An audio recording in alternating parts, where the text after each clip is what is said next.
Assalamualaikum warahmatullahi wabarakatuh. Anak kelas 4, pada kesempatan kali ini Ustadz akan melanjutkan materi berikutnya, yaitu materi yang ada di tema 3. Perhatikan ya, yaitu kita akan mengenal hewan dan tumbuhan. Nah, di sini di buku teks kalian kita akan pelajari terkait yang pertama, yaitu tentang mengenal tumbuhan ya. Tumbuhan yang kita bahas kali ini yaitu tumbuhan padi ya. Di situ di buku teks kalian ada bacaan tentang padi. Ustadz akan jelaskan secara singkat, nanti secara keseluruhan nanti kalian bisa baca sendiri di buku paket kalian. Padi adalah tanaman yang sangat penting di Indonesia. Kenapa? Karena padi itu dapat menghasilkan beras, di mana beras ini ya nantinya akan diubah menjadi nasi, dan nasi adalah makanan pokok yang ada di Indonesia ya.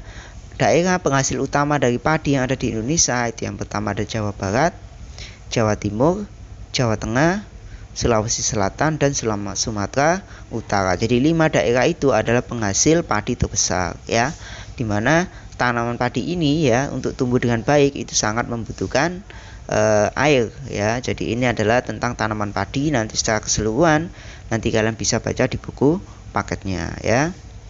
Nah, berdasarkan bacaan itu nanti kalian bisa menjawab beberapa soal. Di sini ada 5 buah soal yang ada di bawahnya ya. Yang pertama terkait dengan apa isi bacaan, mengapa tanaman tersebut penting bagi Indonesia, di mana tanaman tersebut dapat tumbuh dengan baik, berapa lama proses tanaman tersebut, apa yang dimaksud dengan gabah ya. Nanti kalian bisa jawab berdasarkan bacaan yang telah kalian baca ya. Selanjutnya yaitu cara menjaga kelestarian padi. Di sini ada 5 buah cara ya. Ustadz persingkat, nanti kalian bisa itu sendiri. Yang pertama, untuk menjaga kelestarian, yang pertama dilakukan adalah menjaga bibit agar dapat ditanam kembali. Menjaga lahan pertanian agar tetap subur ya. Jangan sampai nanti lahan pertanian semuanya diubah menjadi gedung atau perumahan. Nah, itu nanti dapat mengurangi produktivitas dari pertanian. Yang ketiga, menjaga kebersihan lingkungan ya, terutama karena tanaman padi itu sangat membutuhkan air ya. Jangan sampai nanti airnya tercemar oleh sampah sehingga nantinya produktivitas pertanian padi akan menurun. Yang keempat, saluran air dijaga agar tetap mengalir ya, karena tanaman padi sangat membutuhkan air. Yang kelima, penggunaan beras yang tidak berlebihan ya. Jadi ini adalah 5 hal yang harus dilakukan agar tetap menjaga kelestarian tanaman padi ya. Nah, sekarang coba di buku teks kalian itu ada gambar tentang lingkungan tempat tinggal sekitar kita ya. Ada daerah pantai, ada daerah perbukitan, lalu ada daerah persawahan.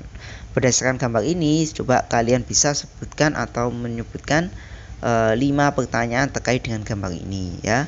Pertanyaan itu bisa menggunakan kata apa, siapa, kapan, mengapa, bagaimana ya, dan mengapa. Itu bisa kalian gunakan untuk membuat pertanyaan. Oke. Setelah itu nanti kita bisa mengamati perbedaannya. Jadi di sini ada 3 buah lokasi terkait dengan perbedaan bentang alam. Ada pantai, ada dataran tinggi, ada dataran rendah. Tentunya 3 lingkungan ini memiliki ciri-ciri atau memiliki perbedaan terkait dengan kehidupan sosial di sana ya, terkait dengan mata pencariannya, terkait jenis tanamannya itu pun juga berbeda ya. Di sini saya bacakan salah satunya terkait dengan pantai. Pantai adalah daerah berbatasan langsung dengan laut ya. Jadi berbatasan langsung dengan laut. Pantai ada yang landai dan ada pula yang terjal ya. Jadi ada yang landai biasa, ada yang terjal ya atau curam. Pantai yang landai biasanya digunakan untuk objek wisata ya. Jadi ini adalah terkait dengan pantai. Makanya pantai itu banyak sekali nelayan ya, pedagang souvenir untuk pariwisata. Itu adalah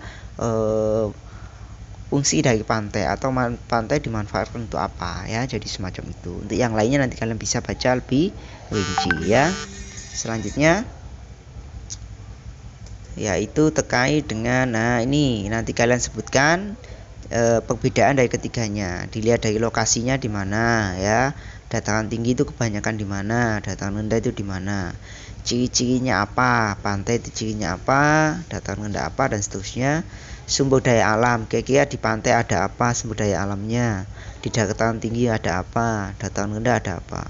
Manfaatnya, manfaat lain dari sungai atau manfaat sungai itu biasanya digunakan untuk apa saja. Dan yang terakhir adalah mata pencarian penduduk.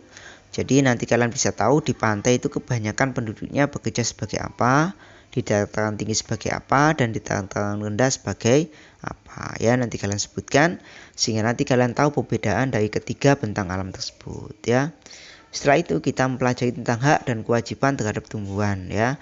Ternyata tumbuhan ya juga termasuk makhluk ciptaan Allah, maka dia juga memiliki hak untuk hidup di bumi ini ya. Jadi jangan sampai kita merusak tumbuhan ya, karena tumbuhan juga punya hak untuk dapat hidup dengan baik di bumi kita ya.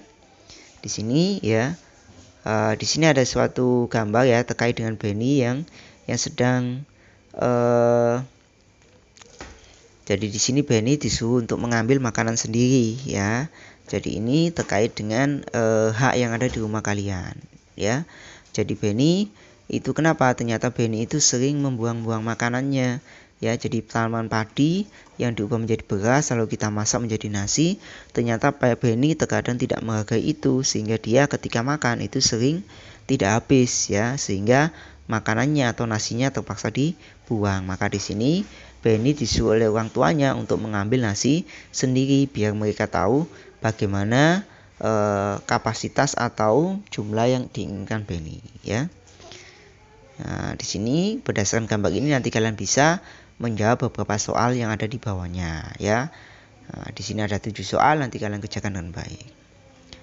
Oke, selanjutnya yaitu terkait dengan pengolahan padi ya. Di sini adalah proses pengolahan padi sampai menjadi nasi yang kita makan. Prosesnya semacam ini. Yang pertama adalah sawah dibajak. Jadi sawah sebelum tanam padi harus dibajak. Pada waktu usia padinya ini 21-30 maka padinya ditanam. Ya, ini namanya proses penanaman padi ya. Zaman dulu namanya menggunakan tenaga manusia disebut dengan tandur. Tapi sekarang sudah banyak menggunakan tenaga mesin ya. Yang ketiga, pada usia 100 hari maka padi mulai berbiji. Nah, pada usia 100 hari masa panen ini biasanya 120 hari maka padi akan panen ya. Nah, panen ini akan menghasilkan gabah ya. Pada waktu hari 122 maka padi ini diangkut ya. Pada selanjutnya setelah diangkut maka akan digiling ya. Sebelum digiling maka harus dikeringkan terlebih dahulu ya, digiling untuk merontokkan padi. Setelah itu ini namanya gabah, dihasilkan gabah. Gabah itu adalah beras yang masih ada kulitnya ya. Nanti kulitnya akan digiling, akan dikupas. Nah, setelah dikupas selesai maka baru kita bisa menggunakannya, memasaknya menjadi nasi yang kita makan ya. Jadi itu adalah terkait dengan pengolahan padi ya. Nah, di sini ada beberapa kegiatan yang baik dan tidak baik terhadap lingkungan kita ya. Contohnya semacam ini. Ini ada orang yang sedang menebang hutan. Ini tidak baik karena dapat mengurangi jumlah pohon yang ada di hutan dan itu nantinya mengganggu keseimbangan lingkungan. Yang kedua adalah gambar anak yang menanam tanaman ya, ini sangat baik. Yang ketiga ini anak yang merusak tanaman, itu juga tidak baik ya. Jangan sampai kita merusak tanaman, apalagi tanaman yang baru tumbuh. Kenapa? Kalau tanaman baru tumbuh kita rusak maka bisa mati nantinya ya. Selanjutnya pembulatan bilangan desimal. Perhatikan di sini. Dalam pembulatan bilangan desimal itu terkait dengan ini. Misalnya pembulatan 5,3. 5,3 kita bulatkan ke satuan, maka kita lihat kalau dalam garis bilangan bentuknya semacam ini ya. Jadi 5 sampai 6. 5,3 itu letaknya di sini. Jadi kalau kita bulatkan ke satuan itu cenderung lebih dekat ke 5,0 sehingga 5,3 jika dibulatkan ke satuan maka hasilnya adalah 5,0 karena lebih dekat dengan 5,0 daripada nilainya 6 ya. Sekarang kita lihat. Misalnya kita ada lagi angka 5,23. 5,23 kita mau bulatkan ke per sepuluhan, apakah 5,20 ataukah 5,30 ya. Jadi kalau kita bulatkan per sepuluhan ternyata 5,23 cenderung lebih dekat ke 5,20 ya. Jadi sehingga pembulatannya ada 5,20. Oke. Nah, selanjutnya di sini ya, nanti kalian pembulatan per sepuluhan ya. Jadi yang pertama kita lakukan membaginya dengan angka 100. Jadi contohnya semacam ini, saya kasih tahu contohnya.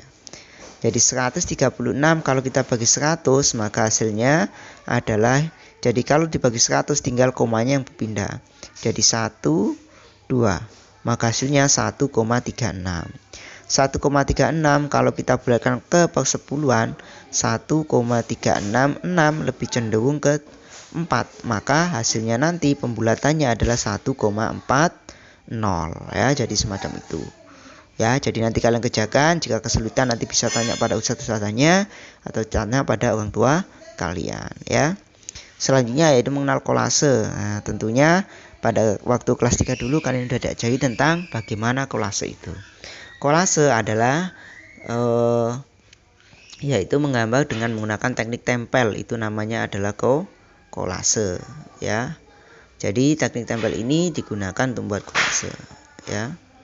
Ntar, nah ini ya. Nah, jadi kolase ini misalnya semacam ini. Jadi kolase ini kita gambar pola terlebih dahulu.